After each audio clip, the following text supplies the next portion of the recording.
Mechanical வந்து ID போனாங்கன்னா அந்த டைமில் ஐடியில் வந்து ரொம்ப லுக்ரேட்டிவாக இருந்துச்சு.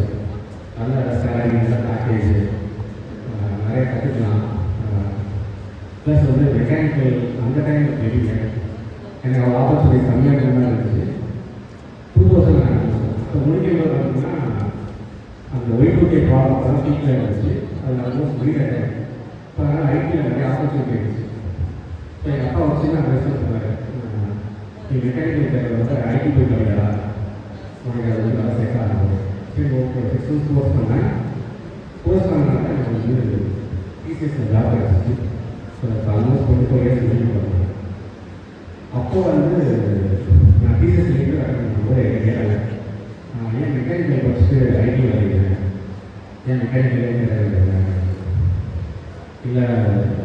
நான் என்ன சொன்னேன்னா ஐடி எல்லாமே நிறைய இருந்தேன். எனக்கு என்ன தோணுச்சுன்னா இந்த டெக்னாலஜி இனோவேஷன் இந்த கான்செப்ட் எல்லாமே நம்மளோட லைஃப்பில் தான் எடுத்து வராங்க. எதுவும் புதுசுலாங்க ஆல்மோஸ்ட் எல்லா டெக்னாலஜி எல்லா இனோவேஷன்ஸ் எல்லாமே நீங்கள் கேட்குற லைஃப்பில் பார்க்கலாம். எக்ஸ்ட்ரா ஒன்றும் நம்ம ஒரு எக்ஸ்ட்ரா ஒரு அவேர்னஸோட பார்த்தீங்கன்னா உங்களுக்கே டிஃப்ரென்ஸை கண்டுபிடிச்சிருக்கேன். எல்லாமே நம்ம லைஃப்பில் தான் இருக்குது, புதுசாக ஒன்றும் இல்லை. எந்த டெக்னாலஜி சரி, எந்த புது இனோவேஷனாலும் சரி, இல்லை இப்போ யூஸ் பண்ணுற ஆப்ஸ், ஃபேஸ்புக்கு, ட்விட்டர் எல்லாமே நம்ம டே டு டே லைஃப்பில் என்ன பார்க்குறீங்களோ அதான். ஸோ அப்படி பார்க்கும்போது எங்கள் இன்டர்வியூவில் வந்து என்ன கேட்குறாங்கன்னா, ஏன் மெக்கானிக்கல் வந்து லைஃப் எழுதுறீங்க? நான் என்ன சொன்னேன், எனக்கு ஐடியும் எதுவும் வந்து ஒரு தனி இதாக பார்க்க தெரியல, எல்லாரும் அதை கற்றுக்கலாம். அப்படிதான் எனக்கு தெரிஞ்சு அவங்க ஹச்ஆர் வந்து ஏன்னு சொல்லியிருக்காங்க. ஸோ நான் அப்போ தான் வந்து சிஏ படிச்சேன். ஆக்சுவலாக நீங்கள் சி படிச்சிருக்கீங்க, படிச்சிருக்கீங்களா? படிச்சிருக்கீங்க சி ப்ரோக்ராமிங் படிச்சிருக்கீங்களா இல்லையா? இல்லையா? பயோமேக்ஸ் பக்கத்து தெரிஞ்சுருக்கீங்களா இல்லையா?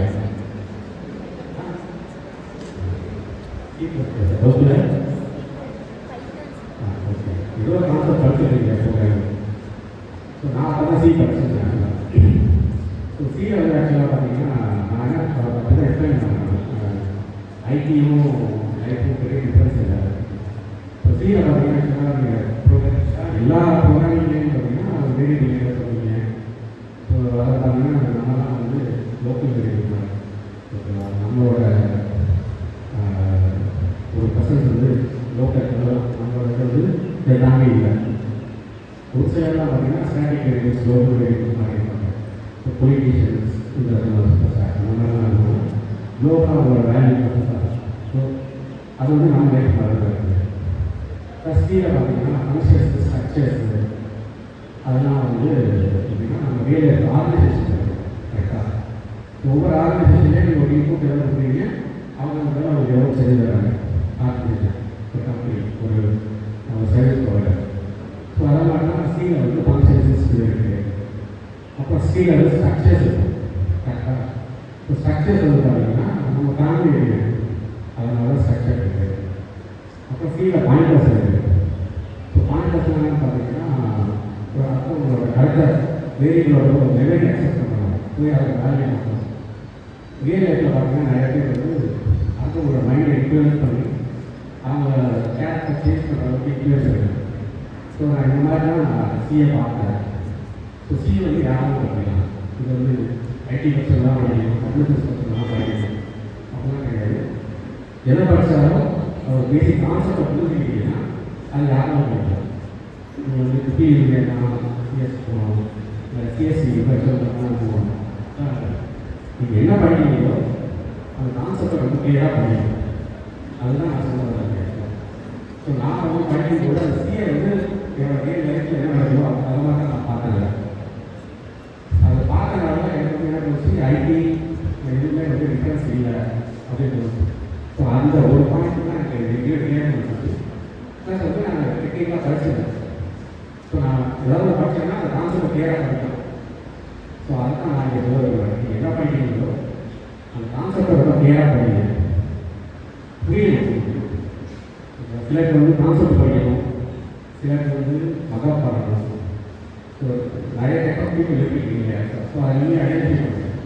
கான்செப்ட் படிச்சா ஈஸியாக இருக்கா, இல்லை மெமரைஸ் பண்ணிட்டு படிக்கிறது ஈஸியாக இருக்கா? மெமரைஸ் பண்ணிங்கன்னா ஒரு ரெண்டு ஷார்ட் தான் மறந்துடும். சிலருக்காக ரொம்ப மெமரைஸ் பண்ணிட்டு எக்ஸாம் வெளியே பண்ணிங்கன்னா வெளியே வந்து மறந்துடும். அந்த மாதிரி ஒரு சில டைப் இருப்பாங்க. சிலருக்கு மெமரைஸ் பண்ணிக்கிறாங்கன்னா லைஃப் லாங் இருக்கும். நீங்கள் கான்செப்டை புரிஞ்சுக்கிட்டீங்கன்னா அது வைடிப்பாக ப்ராக்டிஸ் செய்யணும்.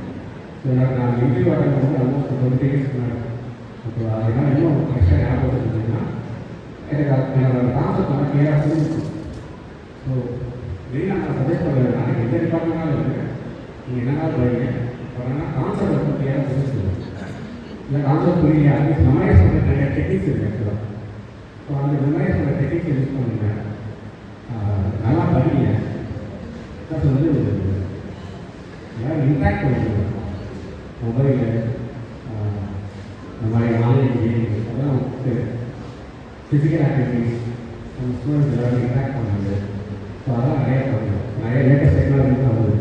ஏஐங்கிறது நிறையா யூஸ் பண்ணியிருக்கீங்க, ஃபேமிலிலாம் யூஸ் பண்ணியிருக்கீங்க. அதெல்லாம் அட்வான்டேஜ் இருக்குது, பட் அதில் நிறைய டிஸ்அட்வான்டேஜ் இருக்குது. ஒரே ஒரு டிஸ்அட்வான்டேஜ் சொல்லிக்கிறதுனால ஐடி டெக்னாலஜி ஒரு அட்வான்டேஜஸ் பரவாயில்ல பேசுவாங்க. அது டெக்னாலஜி எவ்வளோ லிமிட்டாக யூஸ் பண்ணணும், அது ஓவராக யூஸ் பண்ணிங்கன்னா என்ன ப்ராப்ளம் வரும். என்ன பண்ணால் இப்போ சாட்ஜிபிடியோ இல்லை ஆர்டிஃபிஷியல் யூஸ் பண்ணுறீங்கன்னா உங்களுக்கு என்ன மாதிரி நீங்கள் என்ன மாதிரி மெசேஜஸ் எதிர்பார்க்குறீங்களோ அதை தான் அதை சஜஸ்ட் பண்ண முடியும். ஸோ ஆப்வியஸாக நீங்கள் வந்து அது பிடிச்சிக்க. ஸோ நீங்கள் அதுலேயே இன்ட்ராக்ட் பண்ணிட்டே இருக்கீங்க. உங்கள் பேரண்ட்ஸோ உங்கள் வெல்விஷரோ ஃப்ரெண்ட்ஸோ அவங்க போய் நீங்கள் டைரக்ட் பண்ணிட்டீங்கன்னா உங்களுக்கு பிடிச்ச மாதிரி சொல்ல முடியாது. அவங்க தெரிஞ்ச மாதிரி சொல்லுவாங்க. பட் சாட்ஜிபிடி இதெல்லாம் நான் எப்படி ப்ரோக்ராம் பண்ணியிருக்கோம்னா யூஸரை வந்து அட்ராக்ட் பண்ணுற மாதிரி ப்ரோக்ராம் பண்ணியிருக்காங்க. ஸோ நீங்கள் என்ன பண்ணாலும் அது ஒரு பிடிச்ச மாதிரி கேட்குறது. இப்போ ரியல் லைஃப்பில் அப்பாவோ அம்மாவோ இல்லை உங்கள் ஃப்ரெண்ட்ஸோ உங்கள் ரிலேட்டிவோ யாரும் வந்து எப்பயுமே ஒரு பிடிச்ச மாதிரி இருக்க முடியாது. கரெக்டாக அந்த பேர் உங்களுக்கு என்ன தேவை அதை சொல்லுவாங்க. கரெக்டாக ஆர்டிஃபிஷியல் இன்டெலிஜென்ஸ் தான் சொல்லாது. ஸோ அப்படி பண்ணனால என்ன பண்ணலாம், உங்களுக்கு வந்து மக்கள் மேலே இருக்க ரெஃபரன்ஸ் வரது பிடிக்காது. ப்ளஸ் என்ன செய்வீங்கன்னா நீங்கள் சாட்ஜிபிடியோ இல்லை இந்த ஆர்டிஃபிஷியல் இன்டெலிஜென்ஸ் டூல்ஸ் யூஸ் பண்ணிட்டே இருக்கீங்க. இது என்ன ஆகுதுன்னா உங்கள் ஹியூமன் இன்ட்ராக்ஷன் போயிடும், உங்கள் ஹியூமன் டச் இருக்குது. நாங்கள்லாம் இப்போது காலம் 20 வருஷம் ஆயிடுச்சு. பட் ஸ்டில் நாங்கள் வந்து இன்னும் ரொம்ப க்ளோஸாக க்ளோஸ் ஆக்டிவிட்டி எடுத்துட்டோம்னா எங்களுக்கு வந்து அந்த ஹியூமன் டச் ஸ்டில் இருக்குது. எங்கள் டைம்ஸில் வந்து டெக்னாலஜி இருந்துச்சு.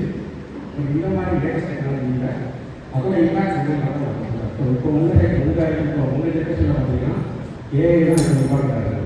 ஸோ நீங்கள் ஏஐ யூஸ் பண்ணணும், அதில் நீங்கள் உங்கள் நாலேஜ் டெவலப் பண்ணிக்கணும். பட் அது அடிக்ட் ஆகுது.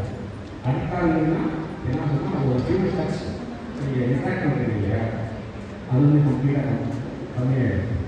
ஸோ இது வந்து டெக்னாலஜி சைடாக ஆகும். ஸோ அதை வந்து நீங்கள் அவாய்ட் பண்ணிக்கிறீங்க.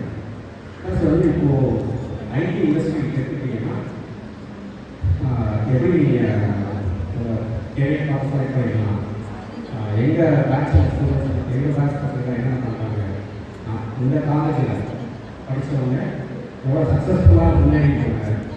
ஸோ அதை வந்து எங்கள் ஃப்ரெண்டு பார்க்குறாங்க.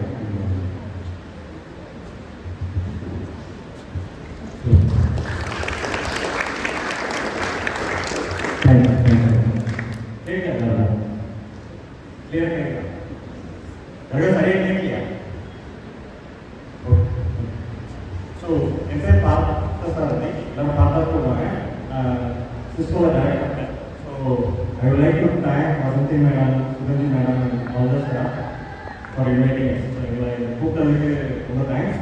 ஸோ நாங்கள் 4 பேர் சென்னையிலேருந்து வந்திருக்காங்க, நான் பெங்களூர்லேருந்து வந்திருக்கேன். ஸோ எதுக்காக வந்திருக்கோம்னா ஃபஸ்ட் இயர்ஸ் நீங்கள் ஜாயின் பண்ணுறீங்க, உங்களுக்கு இதெல்லாம் தெரியணும். ஓகே, நீங்கள் ரொம்ப பயந்துடக்கூடாது. உங்களுக்கு கரியரில் வந்து ஒரு கைடன்ஸ் பண்ணணும் தான் வந்துடும். ஸோ டெம்போலாம் வச்சு வந்துடும். ஸோ ஏதாவது யூஸ்ஃபுல்லாக இருக்கணும். ஓகே, ஸோ அதனால் ஏதாவது டவுட்ஸ் வந்து செஷன் முடிஞ்சோடனே நீங்கள் கேட்கலாம். ஸோ எத்தனை பேர் தமிழ் மீடியம்? ஓகே, ஸோ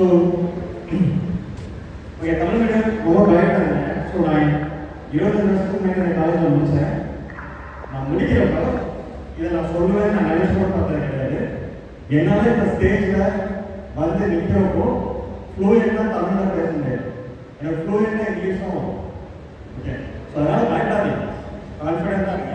நம்ம ஐடி கம்ப்யூட்டர் சயின்ஸ் என்ன கேரியர் பார்ட்ஸ் இருக்குது குயிக்காக பார்க்கலாம். ஓகே, ஸோ ரொம்ப பார்த்துருக்கு. ஓகே, ஸோ நான் குயிக்காக அதை கவர் பண்ணுறேன். இது எல்லாமே உங்களுக்கு தான். ஸோ கொஞ்சம் ஃபோக்கஸ் பண்ணுங்க. ஓகே, எல்லாருமே இன்னையோட அம்மா அப்பா வந்து தனியாக போகணும் பயத்தில் இருப்பீங்க, கவலையில் இருப்பீங்க. அதெல்லாம் கொஞ்சம் பார்த்துங்க. ஸோ 4 வருஷம் 2-3 வருஷம் இருக்கும் உங்கள் அம்மா அப்பா வீட்டுக்கு வாசல் நீங்கள் போக மாட்டீங்க. ஓகே, ஹாஸ்டல்லே தான் இருக்காங்க. ஓகே, லீவ் கூட போக மாட்டீங்க. ஓகே, ஸோ பழகிடும். ஸோ பார்க்கணும் ஹார்ட்வேர் சாஃப்ட்வேர் மேஜர்.